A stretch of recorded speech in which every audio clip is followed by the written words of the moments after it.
El Salvador en los últimos años fue protagonista de hechos políticos que marcaron la historia de esta nación. 21.000 kilómetros cuadrados han sido suficientes para poner al centro de organismos internacionales con guerras, corrupción, pandillas, catástrofes, entre otros. En todo esto tienen responsabilidad los políticos electos en la historia reciente.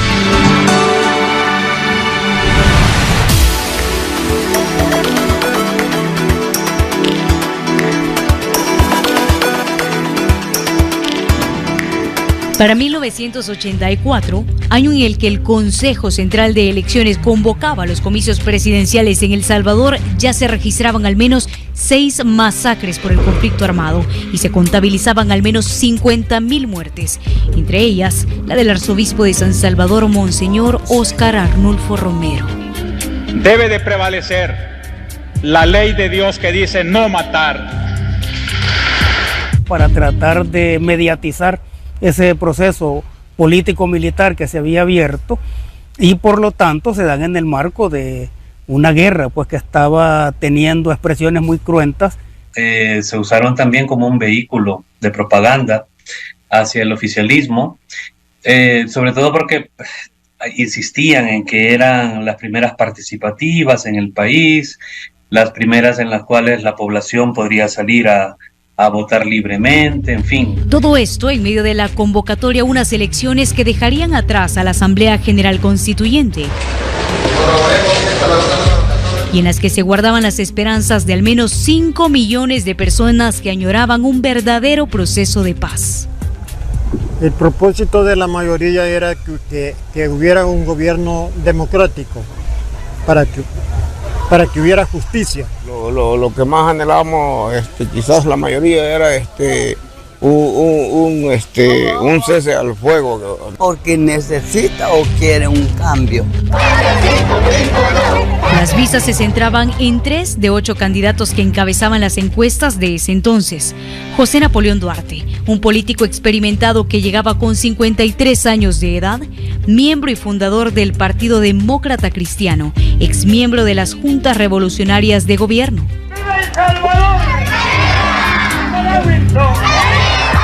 Roberto Dawison, un militar y político salvadoreño que con 40 años de edad ya había liderado cuadrillas paramilitares ultraderechistas conocidas como los Escuadrones de la Muerte, fundador del partido Alianza Republicana Nacionalista Arena, que lo lanzaba como presidenciable, y Francisco José Guerrero, conocido como el Chachi, quien más adelante fungiría como presidente de la Corte Suprema de Justicia, impulsado por el Partido de Conciliación Nacional, instituto político que ya había tenido varios presidentes de corte militar. Estados Unidos necesitaba que ganara Napoleón Duarte. ¿Para qué? Para favorecer la continuidad de su apoyo militar, que era crucial para evitar el colapso del régimen. Casi un mes después de la masacre en el cantón Las Piletas en San Vicente, que cobró la vida de 25 civiles, se llegaba a la fecha clave, que definiría el curso que tomaría el país para los próximos 5 años. Seamos felices, que tengamos buen ambiente. Estamos en paz, que ya no sigamos a como estamos en este tiempo tan estrecho, que haya trabajo. La paz, que haya tranquilidad. El calendario marcaba 25 de marzo y 1.419.503 personas ejercieron el voto. El sabor que le quedó a la población es que salió a votar a la fuerza, salió a votar obligado, porque el que no iba a votar aparecía como sospechoso de apoyar a la subversión. Entonces tú te imaginas a los exguerrilleros entrando al cuartel. Con bastante miedo por parte de la población, porque debemos recordar que el Frente Farabundo Martí llamó a boicotear las elecciones. Hubo muchos municipios en los cuales no se celebraron por falta de seguridad, en fin, unas elecciones bajo las balas. En el conteo final, los resultados no eran suficientes como para declarar ganador.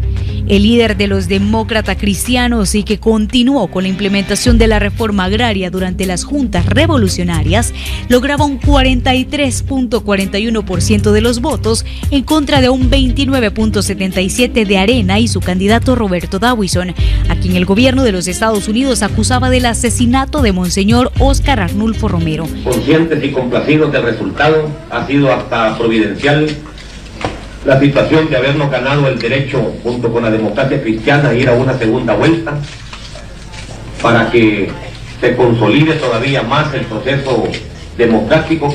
Es evidente que Roberto Dawinson tenía una imagen muy negativa por su conducta. Recuerda usted todos los señalamientos respecto al asesinato de escuadrones de la muerte y todo lo demás. La fecha decisiva sería entonces el 6 de mayo del mismo año. En la segunda vuelta era el momento de medir fuerzas. Duarte tenía un lenguaje pacifista y por lo menos así lo percibió la gente en aquel entonces. Promovió la justicia social y la democracia, así como en promesa de establecer un diálogo con las guerrillas en cada uno de sus discursos. Dawinson se planteó con más fuerza y prometió guerra o muerte contra el comunismo, bandera de lucha de esas épocas en toda Latinoamérica. Tenemos una mayor guerrilla, una gran violencia, una gran cantidad de muertos, hambre y desempleo.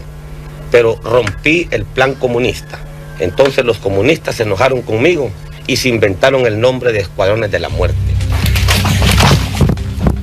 La guerrilla continuaba agrupándose. Ellos tenían su propia postura sobre lo que este nuevo gobierno significaría. En ese contexto era impensable que el FMLN participara y más bien tuvo una conducta de boicot a las elecciones del 84. El campo político del FMLN lo abre toda su participación liderando la guerra civil en El Salvador, ¿no? Ahí no hay discusión al respecto, no es toda esa acumulación de fuerzas. Lejos de generar desencanto, la segunda vuelta atrajo a más de 104,000 personas que no ejercieron el sufragio en la primera. Y es que el país no veía un proceso similar desde 1979, tras el golpe de Estado a Carlos Humberto Romero, que terminó en la instauración de las juntas revolucionarias de gobierno. Con apenas una diferencia de 7.2%, El Salvador le dio su voto de confianza a José Napoleón Duarte, en medio de un rumor popular y señalamientos públicos de fraude y de intervención del gobierno de los Estados Unidos, con un Consejo Nacional de Elecciones que se desmarcaba totalmente de los hechos. Hay bastantes testimonios de la época que ustedes los pueden rastrear en las redes sociales, en los registros históricos, donde aparece claramente, ¿va?, que el resultado de esas elecciones lo trabajó la CIA, con recursos estadounidenses, por supuesto. Pero ahí no creo que lo hubiera. Por lo menos ya no participé en esa elección. Al contrario, no la aceptaba. Duarte tomó posesión el 1 de junio de 1984. El mayor Roberto Dawinson se mantuvo como opositor férreo liderando el partido Arena por un año más después de las elecciones y luego sustituido por Alfredo Cristiani, sin que se iniciara un proceso en su contra por la muerte de Romero y otros casos donde fue acusado. Ese discurso, o menos, ya ni recuerdo exactamente, hubiese un encuentro de diálogo, porque había sido un compromiso de campaña. No había la intención verdadera de lograr un acuerdo con la guerrilla salvadoreña, no en ese entonces, no en los 80.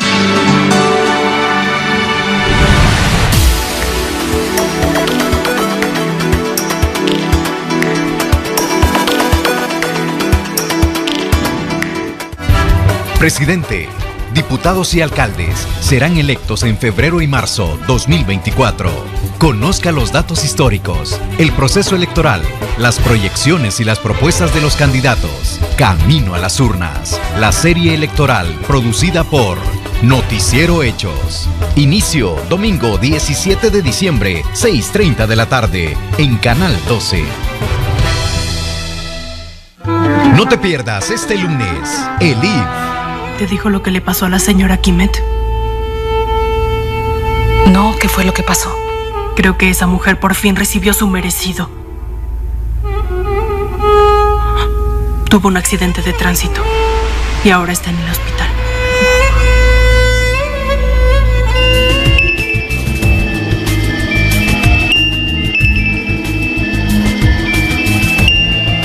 Llamada entrante.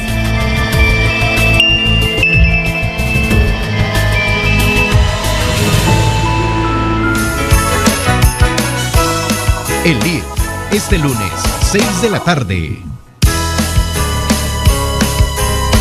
El 12 va con vos. Lo mató golpeándole en la cabeza con un objeto contundente. 2 muertes en menos de una semana. ¿Crees que es el mismo asesino? El crimen de Ainhoa se ha resuelto. Sin embargo, la carnicería continúa. El teniente Torres está llevando a cabo una operación de alto secreto para descabezar ese tráfico de mujeres. Céntrese en el asesino de Campo Amargo y olvídese del teniente. Pero todo sale a la luz y de las maneras más inesperadas. La gente está atemorizada. Las patéticas teles no hablan de otra cosa. Me llamó hasta la delegada del gobierno y quiere resultados ya. Pues voy a empezar por interrogarte. Mar de Plástico. Sábados y domingos, 11:15 de la noche. El 12 va con vos. Factor Miedo. El reality show donde los participantes pondrán a prueba su destreza física y su valor para perder el miedo. Los 2 miembros de la pareja serán simultáneamente lanzados desde ese techo por estas catapultas hasta esas redes a 150 pies de altura. Las pruebas más peligrosas donde solo quien pueda superarlas ganará el premio final. ¡La tiene lista! ¿Pero caerá en la plataforma? ¡A ustedes les costó! ¡Oh! Acompáñanos a disfrutar de la adrenalina de Factor Miedo en sus 2 horarios, sábados a las 2:15 de la tarde y domingos a las 12 del mediodía. El 12 va con vos. Solidaria que nos conduce al... ¡Que viva El Salvador! Cuando en la amada patria extrañas voces.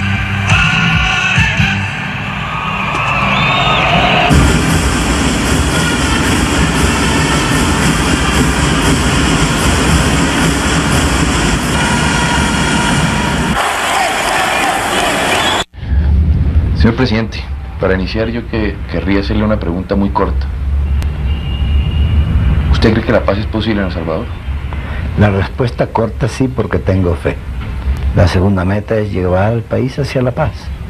Para eso también necesito la comprensión del pueblo y yo tengo la seguridad que lo voy a lograr. En el marco constitucional aprobado, aún antes de los acuerdos de paz, pero como producto de la negociación, eso es lo que abrió el espacio para que en los mismos acuerdos se desarrollara uno que permite al FMLN convertirse, después de la firma, en un partido político.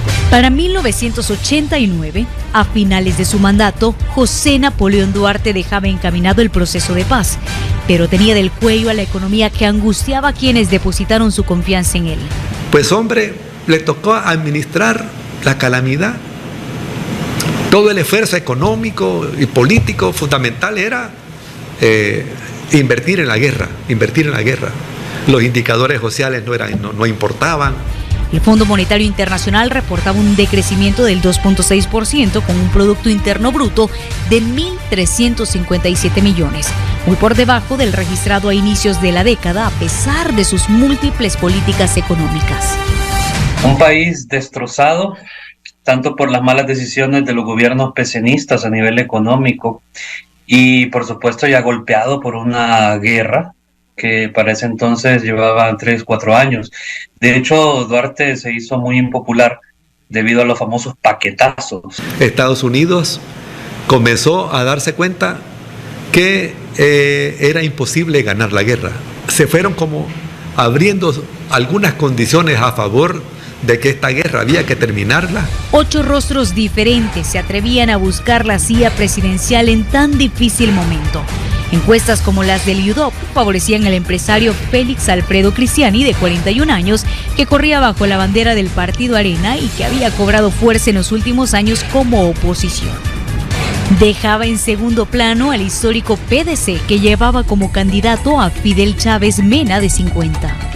Y estaba muy cansada del gobierno de la democracia cristiana y de Duarte en concreto. Así que Cristiani representó como esa gran esperanza para lograr la paz, porque fue parte de su campaña política también. Previo a las elecciones del 89, el FMLN propuso incorporarse y participar en las elecciones del 89. Pero como las elecciones iban a ser en marzo, y estamos hablando de ir por septiembre, octubre, el tiempo era corto. El PDC planteaba corregir fallas del mercado y revertir gradualmente la nacionalización de la banca decretada en 1980. Y Arena, regulaciones comerciales que parecían excesivas y una disminución de la inflación mediante la reducción del gasto público. El Banco Mundial, el Fondo Monetario Internacional estaban presionando ya al país para que introdujeran las reformas neoliberales. Y el PDC no prestaba las condiciones, mientras que estos empresarios de Arena sí estaban dispuestos a privatizar todo. El 19 de marzo, más de 1 millón de personas salieron a votar. Y con el 53.82% de los votos, Cristiani se agenciaba el primer gobierno para el partido tricolor.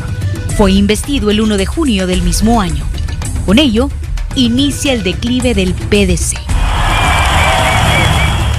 Esas elecciones marcadas porque ganó Arena, perdió el PDC, también quedaron marcadas por esa iniciativa audaz del FMLN de decirle, señores, nosotros dejamos las armas, estamos dispuestos a participar en las elecciones. En esa consecución o tras eso estaban cuando estalla la ofensiva final del Frente Farabundo Martí, hasta el tope, el 11 de noviembre de 1989, para forzar al gobierno de Arena a sentarse a negociar. Con apenas unos meses de gobierno, en El Salvador se recrudece la guerra. 6 sacerdotes jesuitas de la UCA fueron asesinados. Investigaciones actuales vinculan a Cristiani directamente en los hechos. Y el FMLN lanzaba la ofensiva Hasta el Tope, que representa el 17% de las muertes globales durante todo el conflicto armado. Que no era un gobierno en realidad civil. La cara era civil, pero era la misma dictadura militar la que prevalecía. Al grado tal, por ejemplo, que para la ofensiva del 89, ¿tú te acuerdas? Después de la ofensiva, los militares se tomaron la libertad de ir a matar a la UCA, a los jesuitas, ¿verdad? Y Cristiani dice que no se dio ni cuenta. Deseamos de que haya paz, es lo único que podemos desear. Pero ¿por qué no alcanzamos a terminarla? Si a veces hay muchas mujeres que los tiramos hasta lo más imposible por ganarnos la vida. Tenemos la esperanza que algún día se tranquilice la situación que tenemos. Tras varias rondas de negociaciones, se firma la paz en 1992. Inicia un nuevo periodo para El Salvador con la participación política del FMLN y la formación de nuevas instituciones en el país. Entonces, con esos tiempos acelerados, el FMLN cumplió el requisito de formarse como partido. Y en el 1 de septiembre del 92 se constituye como partido y el 14 de diciembre de ese año es inscrito como tal. Los retos ahora eran otros. Cristiani se comprometió a cumplir algunos acuerdos, pero por supuesto abandonó otros, ¿verdad? Como es el tema de instalar la mesa económico y social para abordar las causas estructurales de la guerra. El recién nombrado partido político FMLN presenta como candidato a Rubén Zamora, con 52 años de edad, que había abandonado las filas del PDC mucho antes de su declive. Esta es la primera elección en que la izquierda va a ponerse en la democracia, en la democracia constitucional. Y construyó la alianza con la Convergencia Democrática y el MNR para participar, llevando a 2 personas a la presidencia que no eran militantes suyos. Vamos todos a reafirmar el gran triunfo de nuestro pueblo. Vamos todos, con Arena, vamos a vivir mejor. Y se enfrenta contra el abogado Armando Calderón Sol, de 46 años, apoyado por la derecha salvadoreña. Para el 20 de marzo, el recién conformado Tribunal Supremo Electoral convoca a elecciones. 1.411.320 personas van a las urnas. Con resultados en firme, Arena obtenía el 49.3% de los votos, el FMLN con el 25.6% y el PDC lograba 16%, lo que obliga a una segunda vuelta electoral. Así comienza el FMLN a convertirse en partido político. Si bien es cierto, no se gana con Rubén, pero el partido sigue creciendo y se convierte al final en la segunda fuerza. El 24 de abril, y con 165,000 votantes menos de los registrados en la primera ocasión, Armando Calderón Sol se proclama presidente de la República con el 68.6% de votos totales. A él entregaban el 1 de junio de 1984 un país mucho más estable económicamente, con un crecimiento anual del PIB de un 6% y una nación con un proceso de paz en desarrollo. Todos estos regímenes de Arena contribuyeron a profundizar y a desarrollar las políticas neoliberales, las políticas de empobrecimiento. Seguimos adelante en la construcción de un proyecto de país que allá más adelante tomó forma programática, y con eso pues pudimos librar más adelante las alianzas con los médicos, con los maestros, con los trabajadores, con las comunidades. 5 años después, las promesas no eran las mismas. Arena gozaba de su mejor momento con una década en el poder y el FMLN cobraba fuerza. El FMLN entonces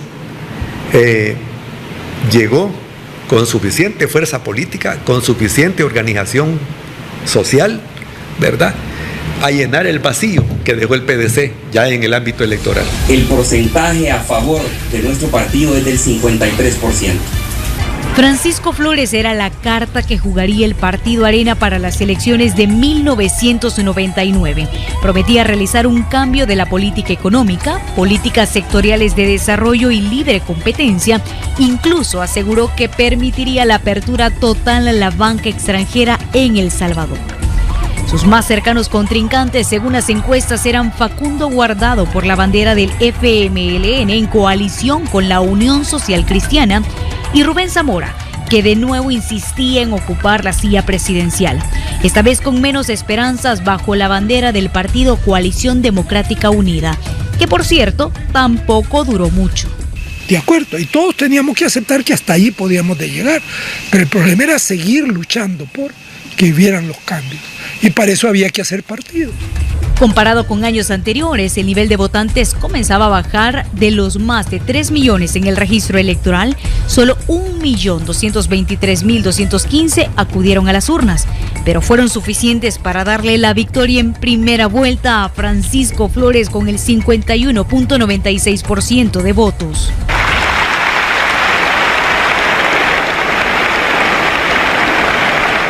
Una educación integral, un ambiente de oportunidades y un espacio abierto a la realización personal. En el quinquenio de Flores, el país sufrió 2 terremotos, situación que lo pondría contra la cuerda debido a que años más tarde sería señalado del millonario desvío de fondos de Taiwán.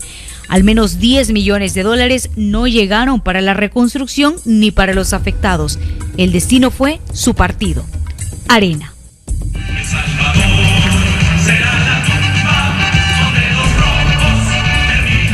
Creo que los gobiernos de Arena cometieron errores de corrupción, por un lado, de incapacidad para enfrentar el tema económico-social, por pegarse a un neoliberalismo que no lo hicieron ni bien siquiera, sino que se convirtió en mercantilismo.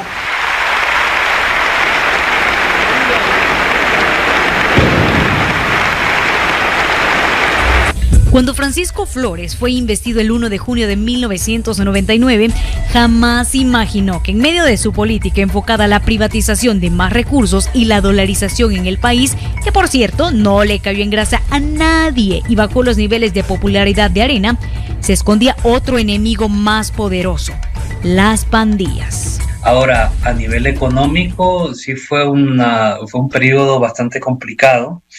Encarecieron el país, la inflación se disparó, lo dolarizaron, y luego creo que algo que experimentamos posteriormente los y las salvadoreñas es que en ese tiempo crecieron y dejaron crecer las famosas pandillas, ¿no?, que luego nos pasaron una factura enorme a la sociedad salvadoreña. Hicieron ellos porque desde 1995 que ya funcionaban las escuelas, exactamente en Cabañas, Cuscatlán, La Paz y San Vicente, partieron El Salvador, y a esto no se le dio la formulación o la investigación adecuada. Que esa actitud pasiva, protectora de los delincuentes, que ha generado una serie de leyes que no protegen a los ciudadanos, debe terminar. De hecho, en el año 2004 fueron asesinadas 2.933 personas y ningún plan de gobierno daba resultados. El Producto Interno Bruto apenas crecía un 0.9% y El Salvador ya había sido golpeado por diferentes fenómenos naturales, esto en medio de señalamientos de corrupción que no pasaban de ahí. A eso se enfrentaría quien asumiera las riendas en este nuevo periodo. Lo que generó también la salida de tantos salvadoreños al exterior. Se rompieron la estructura familiar, se fueron padres, se fueron y dejaron a los hijos con tíos, con abuelos, y el resultado es el surgimiento de las pandillas cuando los gringos nos mandan de regreso a los principales pandilleros. Conocido por las guerrillas como el Comandante Simón, Shafiq Handal provenía del seno del partido FMLN y pretendía llegar al poder con un creciente apoyo de la población que comenzaba a perder el miedo en un primer gobierno de izquierda. Se enfrentaba a Elías Antonio Saca, un empresario de las comunicaciones abanderado del partido Arena. Muy por debajo en las encuestas, Héctor Silva del PDC-CD. Una campaña que apenas dejaba propuestas por el nivel de agresiones entre candidatos. ¡El pueblo unido jamás será vencido! Un 79% de la población encuestada por la prensa gráfica opinaba así. Lo que van a encontrar es resistencia y más lucha.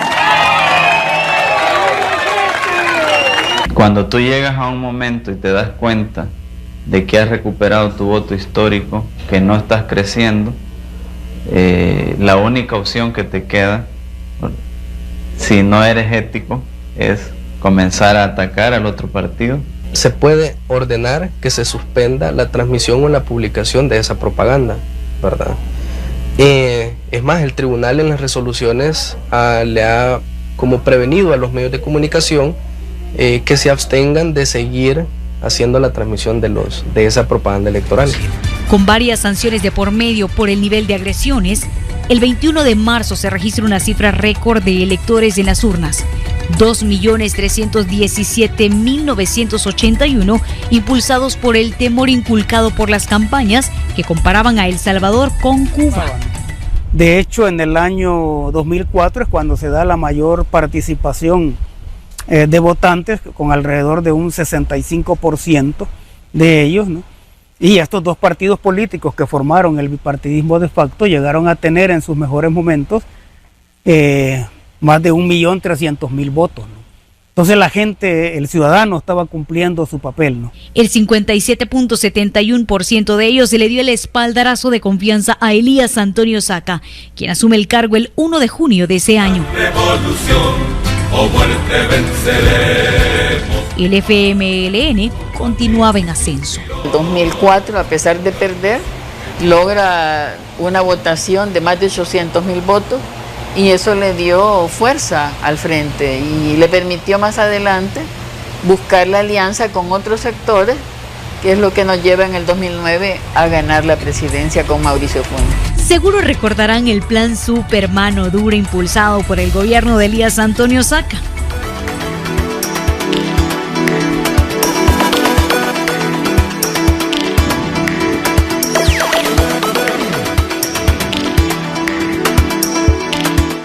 No te pierdas este lunes, ERCAE. Lo sabías todo y guardaste silencio. Por tu culpa casi perdemos la vida. Te irás de la mansión mañana. No le dirás a nadie de tu traición. Vas a encontrar una excusa y te irás. No importa lo que ella haga, siempre vas a encontrar la forma de creerle. Ryan, está siendo muy injusta conmigo. ¿Es mentira? Es mentira, miren. Tienes en tus manos una carta que obviamente fue escrita por tu madre, pero sigues buscando más evidencias que esa. ¿Por qué? Porque no puedes aceptar el hecho de que tu abuela miente. No puedes alejarte de ella. ERCAE, este lunes, 7:30 de la noche. El 12 va con vos. Escucha mi plegaria, por favor.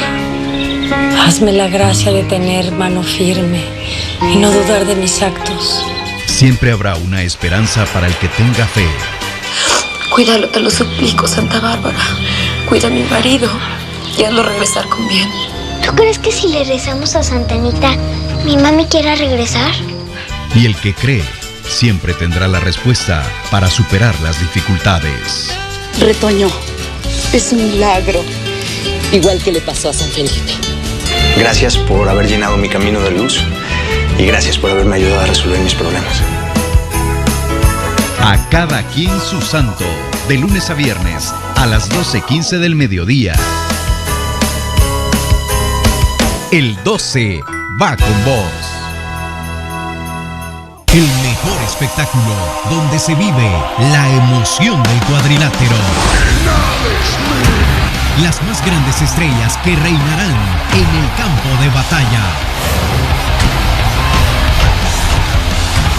Y el lugar de las personalidades y rivalidades más fuertes de la lucha libre.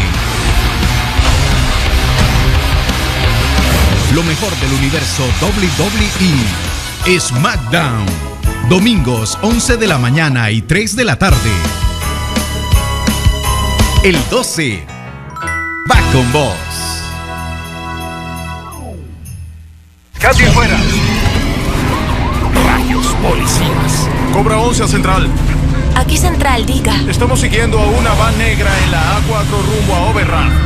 Terroristas armados, mafiosos sin escrúpulos, políticos corruptos y todo aquel que quiera sembrar caos. El trabajo perfecto para los agentes de Cobra 11, quienes en cada intervención se enfrentan al peligro de intensos tiroteos y persecuciones para hacer cumplir la ley y el orden. Alerta Cobra, sábados y domingos, 5 de la tarde. El 12 va con vos.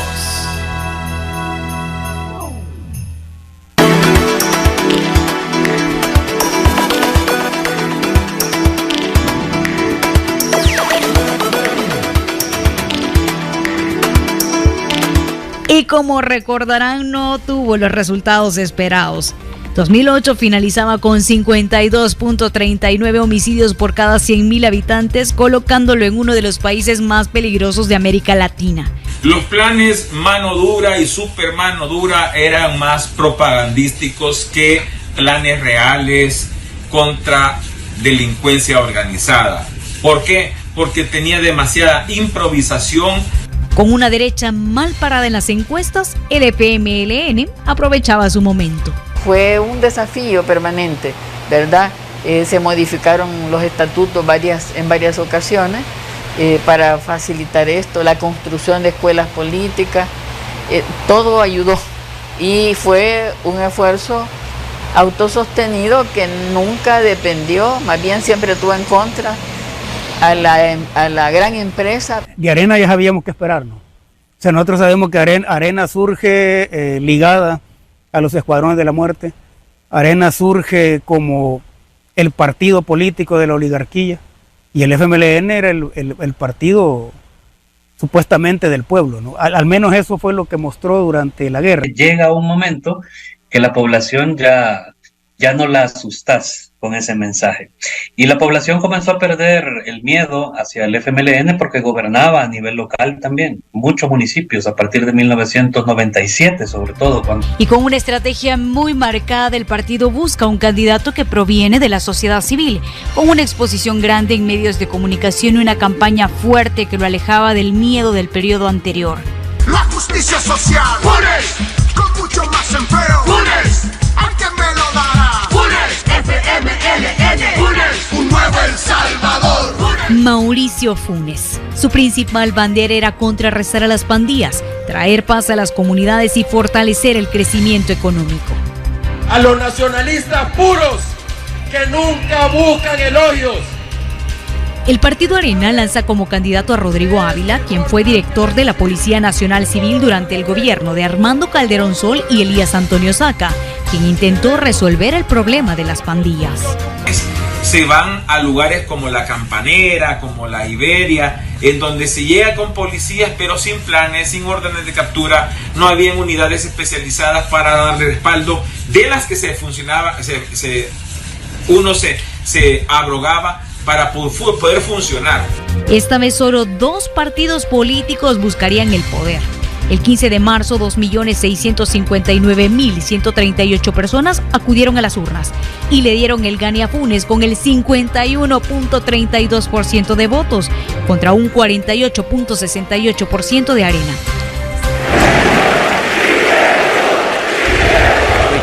Este triunfo va por ti, Shafiq. La lucha continúa. Se rompe así 20 años de los gobiernos de derecha. Y evitar el error comienza por no hacer lo que algunos ya hicieron mal en este país. El Frente se volcó mucho a vigilar que el Ejecutivo hiciera una gestión que no sacrificara al pueblo, más bien que lo ayudara.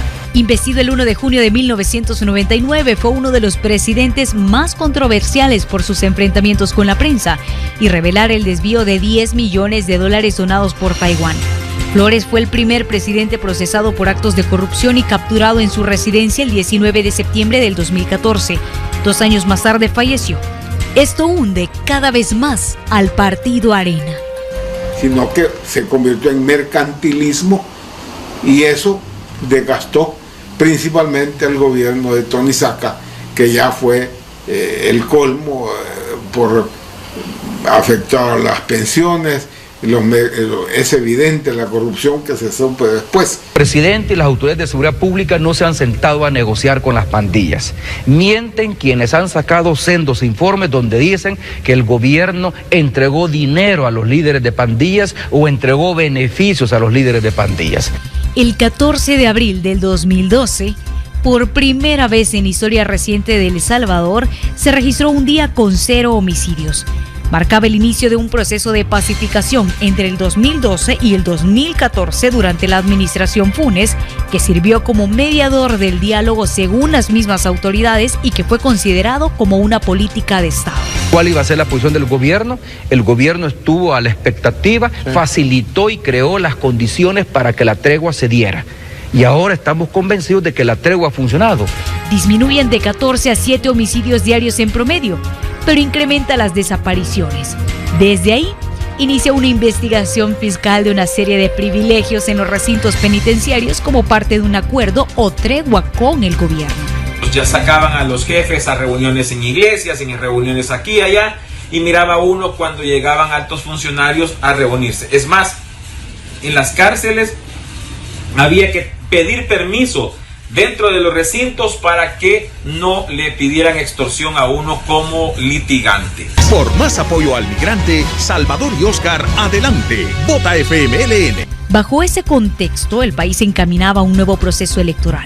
Salvador Sánchez Serén era el candidato del FMLN que quería lograr un periodo más en la presidencia, prometiendo dar continuidad a los programas sociales impulsados por la administración Funes, con la promesa compartida con el resto de candidatos de reducir los homicidios. Ser claro de que en el último periodo, pues Mauricio también reconoció que era el Frente el que podía darle continuidad a las políticas que se habían iniciado durante su gobierno. Este pueblo ha seguido el camino de la paz, ha seguido el camino de la democracia, ha seguido el camino del cambio y no lo van a detener. Somos la alegría. Para algunos analistas, el tema de la inseguridad era un mal necesario para los políticos. De hecho, Norman Quijano, quien recientemente terminaba su gestión como alcalde de San Salvador, llegó a derramar lágrimas mientras lanzó su campaña por un país libre de maras. Todos sabemos, la obligación más urgente del próximo presidente es hacerlo. Sin embargo, de acuerdo a la Fiscalía, Quijano, una de las caras más visibles del partido de derecha en ese entonces, negoció bajo la mesa ayuda económica para las pandillas. Casi una década después, sería procesado y buscado por la justicia. Usted y su gobierno tienen un oscuro y cobarde pacto con las maras, Usted brinda beneficios y protección a los mareros. Usted jamás combatirá a las maras, ni jamás usará el ejército con firmeza en contra de ellas. Pero para esas fechas, Arena ya se resquebrajaba. Diputado, yo nunca le voy a contestar lo que usted quiere oír. Francisco Flores, principal asesor de campaña de Norman Quijano, era salpicado por el desvío de fondos de Taiwán. El presidente Flores forma parte de un grupo, quien dirige la campaña soy yo, soy el que toma las decisiones más importantes, siempre son consultadas en un comité estratégico donde estamos entre 12 y 14 personas. Él se mantiene. Él forma parte de ese equipo. Flores se aparta de la campaña a finales de enero. Otro costo político fue la expulsión del expresidente honorario Elías Antonio Saca, acusado de querer fraccionar al tricolor y de amañar unas internas en 2008. Le restó incluso simpatizantes. El CONENA, después de escuchar a los dos abogados representantes del expresidente Saca, ha tomado la determinación de expulsar del partido a Elías Antonio. De hecho, se convirtió en otro de los contendientes. Fundó el partido Gana, que en alianza con el PCN y el PDC formarían el movimiento Unidad y lo convertirían en candidato. Quiero anunciar que con la bandera de unidad, en una amplia coalición, buscaré la presidencia de la República. Las elecciones fueron convocadas para el 2 de febrero con la novedad del voto en el exterior, para el cual se empadronaron más de 10,000 compatriotas, y en medio del cual ya se tenían varios recursos de inconstitucionalidad en contra de Saca por contraversión a los artículos 88 y 152 de la Constitución de la República. 2.747.074 personas acudieron a las urnas. Un 48.83% de votos fueron a favor de Salvador Sánchez Serén, un 38.95% a favor de Norman Quijano y para Saca un 11.44%, lo que obligaba a una segunda vuelta, dejando en el camino al movimiento Unidad. No fue fácil la elección de Salvador, una gran ventaja en la primera vuelta, y el gran capital se vuelca en la segunda, ¿verdad? Sin embargo, históricamente es la elección de más alta participación, que hasta Wikipedia lo esconde. Para la segunda ronda, la cantidad de salvadoreños que acudió a las urnas incrementó. Fueron 3.016.958 los que ejercieron el sufragio. Y otorgaban el gane a Salvador Sánchez Serén con el 50.11% de los votos y con un estrecho margen sobre Norman Quijano con el 49.89%, una diferencia de 6.634 votos entre ambos. Que abramos todos los paquetes electorales y que vayamos confrontando las actas con el número de papeletas de sufragios que emitieron, eso del voto por voto. Estos resultados conllevaron a protestas frente a la Fiscalía General de la República y un recurso de nulidad ante el Tribunal Supremo Electoral, acusando al FMLN de fraude. Nosotros creamos un mecanismo por las dudas del fraude que siempre tuvimos de las elecciones antes de la guerra y durante la guerra. Para la elección de Salvador nos preparamos para tener el recuento de la urna más alejada. Mismo que fue desestimado por el ente colegiado, declarando en firme los resultados el 24 de marzo. También la Asamblea, toda la derecha se unió y no daba garantías de darle posesión a Salvador, todavía 2-3 días antes. En posesión del cargo de presidente de la República de El Salvador. Salvador Sánchez Serén fue investido el 1 de junio del 2014 y no fue hasta el 27 de ese mismo mes que la Sala de lo Constitucional de la Corte Suprema de Justicia invalidó la reelección de Elías Antonio Saca y dejó en claro que podía ser hasta después de 10 años en el ejercicio del poder posible una reelección. Bueno, quizás debimos cambiar más y no lo hicimos. A lo mejor eso explica en problemas presentes. No, al contrario, lo complicaron más. A ver, una cosa es ser oposición y otra muy distinta es ser gobierno. Y creo que los comandantes del FMLN llegaron viejos al poder y se corrompieron. Que hay dos FMLN, que el FMLN de la guerra es uno y que el FMLN que se incorpora a la vida civil legal es otro, totalmente distinto. Solo tienen la misma sigla, ¿no? Pero esos cargos a los cuales accede el FMLN no son producto de sus dirigentes.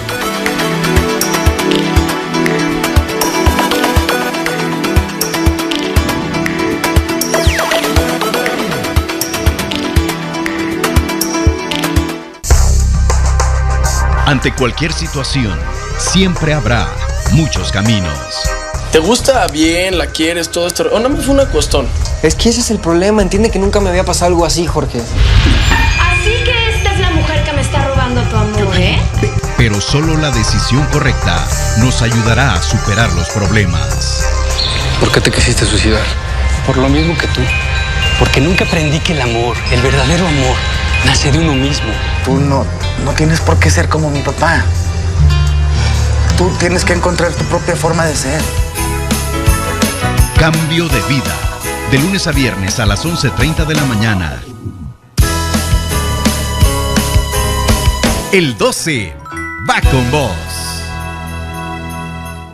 No te pierdas este lunes en Perdóname. Esta casa es mi vida. Está llena de recuerdos, ¿entiendes? Le pertenece a mi familia. ¿Cómo te atreviste a comprar esta casa? ¡Sin vergüenza! ¡Esta también es mi familia! ¡No lo es! ¿Piensan que perjudicaría bajar? ¿Que aún no me conocen? ¿Qué les pasa?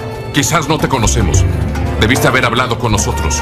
Pero nos ignoraste. Tendrías que haber seguido nuestro consejo. Te equivocaste. Me he quedado sin palabras. De verdad, no puedo creerlo. Perdóname, este lunes, 2:30 de la tarde. El 12 va con vos. Vamos a hacer que los demás agentes que entrenemos sean conocidos como James Bond 007, incluso las chicas. No será algo confuso. Exacto, el enemigo no sabrá dónde se encuentra. Ahora es James Bond. James Bond sale de su retiro para detener a una siniestra organización. ¿Qué piensa usted hacer?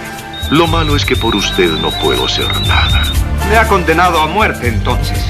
James y sus agentes lo arriesgarán todo para frustrar sus planes. Casino Royale, domingo 17 de diciembre, 9:30 de la noche. El 12 va con vos.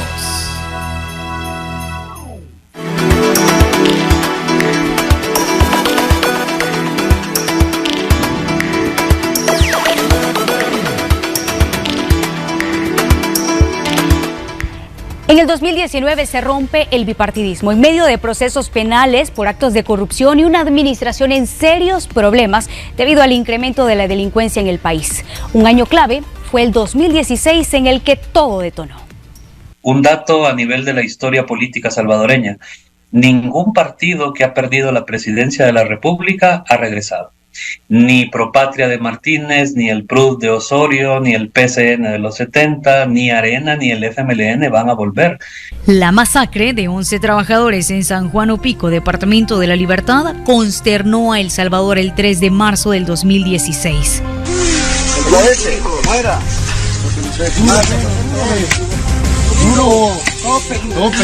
Cuando miembros de estructuras criminales con lujo de barbarie usaron machetes, escopetas y fusiles para dar muerte a 10 electricistas y un agricultor. Ahí, justo ahí.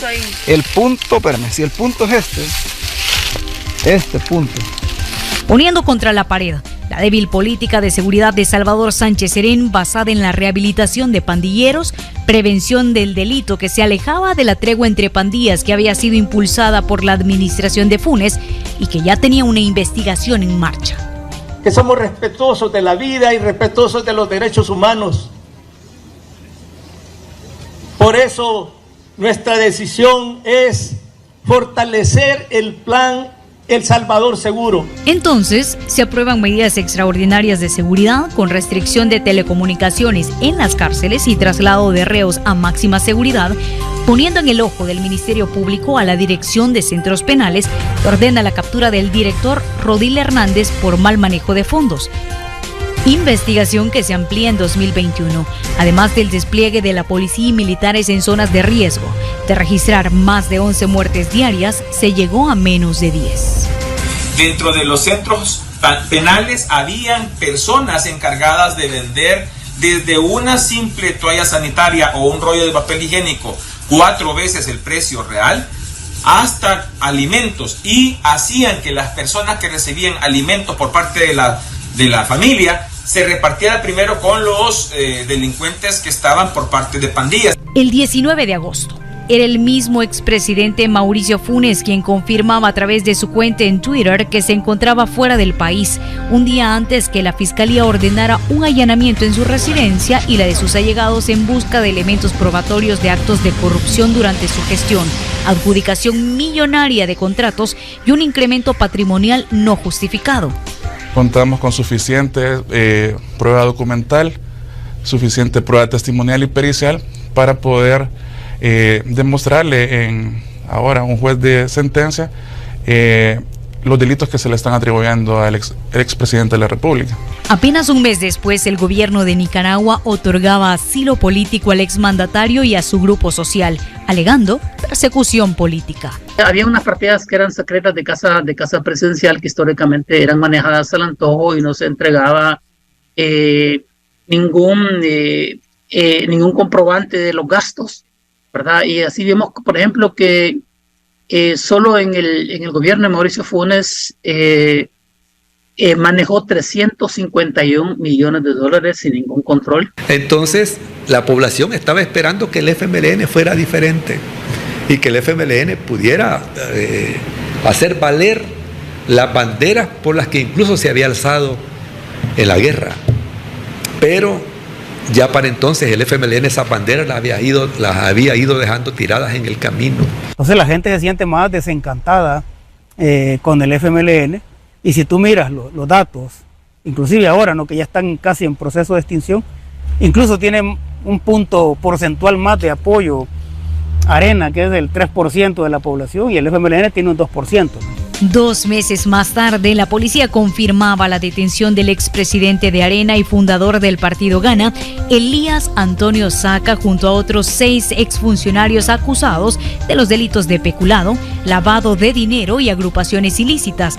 Con él ya eran 3 expresidentes procesados por actos de corrupción. El primero, Francisco Flores, expuesto a los medios por Mauricio Funes, quien falleció el 30 de enero mientras era procesado por el desvío de fondos de Taiwán. A raíz de su defunción, el juez ordena sobreseimiento definitivo. En alguna medida, esto generó el descontento social y la poca credibilidad en los partidos políticos. Ninguno de los gobiernos, tanto de Arena como del FMLN, hicieron caso de ese clamor popular y por lo tanto la gente se desencantó de eso. Por sus frutos los conoceréis, dice por ahí. Pero también figuras como las de Nayib Bukele, que se distanciaban de la mala imagen del partido y que lograban un creciente apoyo popular. Bueno, la diferencia es que de adentro había quienes no lo decían públicamente, pero querían a Nayib Bukele. Y eso de alguna manera fracturó internamente y creó las dificultades que tuvimos en ese proceso. Mientras Salvador Sánchez Serén finalizaba su periodo con una calificación de 4.38, según la encuesta UDOP-UCA del 27 de abril al 7 de mayo del 2019, la más baja en la historia democrática. De hecho, las elecciones en El Salvador se habían convertido en una especie de juego macabro. O sea, el ciudadano, el votante sabía que el candidato, que siempre se presentaba como alguien honesto, inteligente, transparente, etcétera, le iba a hacer 1000 promesas y de antemano la población sabía que esas promesas no se iban a cumplir. Nayib Bukele surge como una figura política tras gobernar Nuevo Cuscatlán bajo la bandera del FMLN. Años más tarde da un salto a la alcaldía de San Salvador con fuerte respaldo de los votantes. Un buen árbol no puede dar malos frutos. Entonces nosotros hemos dado ya buenos frutos en Nuevo Cuscatlán. Si hemos dado buenos frutos en Nuevo Cuscatlán, no podemos dar malos frutos en San Salvador. En 2017, tras ser expulsado del partido de izquierda que había perdido la aceptación popular, se resolvió imponer la máxima sanción, que es la expulsión del señor Nayib Armando Bukele Cortés. Bukele, de 36 años, anunció en Facebook Live su intención de correr por la presidencia de la República para las elecciones del 2019, con una idea clara de gobernar pero sin un partido político. Lanzar este día un movimiento para buscar la presidencia de la República en el año 2019. Cuando creían que ya estaba todo resuelto y que correría con cambio democrático, el Tribunal Supremo Electoral cancela a este y a 3 partidos más. Si alguien que ya está afiliado a un partido se afilia a Gana, vale la última afiliación. Finalmente es Gana quien lo acoge minutos antes del cierre de inscripciones. Incluso el Partido Naranja dejó ese color y se cambió a Cian. Que diversos analistas le comienzan a encontrar incluso algunos rasgos, ¿verdad?, de fe y de religiosidad. Pues hombre, siempre aparecen en momentos de crisis de los pueblos figuras parecidas. Mientras tanto, el bloque de derecha unía fuerzas con una coalición entre Arena, PCN, PDC y Democracia Salvadoreña. Ven y vota con confianza, vota con tu corazón y recuerda que tu voto es secreto. Su carta en juego, alguien alejado de la política. Carlos Calleja, empresario de una cadena de supermercados del país. Aquí no se trata de quizás, de que posiblemente, como les dije, vamos a ganar la presidencia de la República. Analizando una manzana de la discordia frente a encuestas que no les favorecían, el FMLN lanzaba al ruedo al ex canciller de la República y líder histórico, Hugo Martínez. Este aparato de defensa del voto, que le llamamos el ejército político electoral, funcionamos de manera vertical y las órdenes se dan y las órdenes son defender el voto con todo. Errores, problemas. Nadie hizo tanto por los sectores sociales más que los 2 gobiernos del FMLN. Las propuestas iban desde dar continuidad a la tregua entre pandillas y continuar con la militarización para frenar la delincuencia. La tregua tuvo ese potencial, pero haberlo hecho sin transparencia hizo que la población rechazara, ¿verdad? No, mire, no vamos a desechar nada que pueda funcionar. Yo creo que tenemos que tener un enfoque muy pragmático. Si acaso hay represión, tiene que haber prevención y rehabilitación. Vamos a revisar la necesidad de mantener al ejército en la calle. Si se necesita prorrogarlo, vamos a trabajar con ellos y si es necesario lo vamos a hacer. Y yo vengo en el nombre de Jesús a declarar el presidente nuevo de la República de El Salvador. Había esperanza, decía la gente, mientras algunos analistas, historiadores y politólogos calificaban a Bukele como una figura mesiánica que nace en decadencia de los partidos salpicados por promesas rotas y corrupción. Nayib es el Mesías para muchas personas. Y el lema fue: el dinero alcanza cuando nadie roba. El asunto es que el Arena y el FMLN vieron que la población le dio el apoyo prácticamente a este joven. Se llegó el día D, 3 de febrero del 2019. 2.733.178 personas acudieron a las urnas y 3.808 buscaron desde el extranjero votar en las elecciones. Encuestas como Fundaungo, el UDOP, la UTEC advertían de una derrota absoluta en las urnas. Antes de llegar creo que ya llevaba una carrera política totalmente abierta. Venía de una alcaldía de San Salvador, venía de una alcaldía de Nuevo Cuscatlán. Pero hoy espero este cambio con este presidente que ha habido. Y sigamos. Con el 53.10% de los votos totales, es decir, 1.434.856 votantes, Nayib Bukele se declaraba ganador absoluto de las elecciones sin necesidad de una segunda vuelta. Y ganamos en todos los departamentos del país. El 1 de junio de ese mismo año, el joven político se enfrentaría a un país con enormes índices de criminalidad, un país endeudado con crecimiento económico relativamente bajo, un sistema de salud precario y la obra pública en el ojo de la gente por los altos índices de corrupción. Ahora los ojos están sobre el Tribunal Supremo Electoral, pues se va a dar la primera reelección por lo menos en los últimos 8 periodos electorales de la historia reciente. Estos y otros temas en camino a las urnas.